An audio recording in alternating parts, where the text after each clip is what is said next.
Hello everyone, welcome back to my channel. তোমাদের আমার তুমি টগর পাশে চলে এসেছি আরও একটা কিউএনএ ভিডিও নিয়ে। তো আমাকে একজন কোয়েশ্চেন করেছিল যে এনএম হোক, জিএনএম হোক বা বিএসসি হোক, এই যে কোনো একটা নার্সিং করলে সেখানে ছুটি কেমন থাকে। তোমরা যদি কেউ ছুটি নাও তাহলে পরে কি মেকআপ ডিউটি করা যাবে? পরে যে কোয়েশ্চেনটা করেছিল সেটা হচ্ছে ছুটি নিলে কি স্টাইপেন্ড থেকে টাকা কাটা যাবে কি না। আর একটা কোয়েশ্চেন করেছিল যে এমন কি কোনো অপশান আছে যে গভর্নমেন্ট যে হলিডে, সেই হলিডেতে তুমি যদি ডিউটি করে দাও তাহলে পরবর্তী সময়ে মানে তুমি সেই ছুটিটা অন্য সময় নিতে পারবে কি না।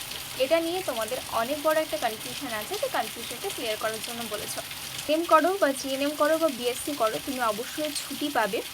তো তুমি এএনএম করো, জিএনএম করো বা বিএসসি করো, আমাদের টোটাল বছরে আমরা হচ্ছে 28টা ছুটি পাবো এবং সেই ছুটিগুলো তুমি অবশ্যই পাবে। পরে যে কোশ্চেনটা করেছিলে যে তুমি যদি ছুটি নাও তাহলে পরে কি স্টাইপেন্ড থেকে টাকা কাটা যাবে কি না। দেখো, তুমি যদি অসুস্থ হও বা তোমার যদি কোনো ফ্যামিলি অ্যাফেয়ার্স হয়ে থাকে এবং তোমাকে যদি এমার্জেন্সিতে ছুটিটা নিতে হয়, তাহলে তোমার যে 28টা বছরে তুমি ছুটি পাবে সেই ছুটি থেকে তোমাকে ছুটিটা নিতে হবে। এই ছুটি নিলে তোমার কিন্তু স্টাইপেন্ড থেকে কোনো রকম টাকা কাটা যাবে না। 3 নম্বর হচ্ছে, যখন তুমি নার্সিং পড়বে অ্যাজ এ স্টুডেন্ট, তখন যে হলিডেগুলো থাকে সেই হলিডেগুলো তোমাকে দিয়ে দেওয়া হয়। ওই হলিডেতে ডিউটি করানো হয় না।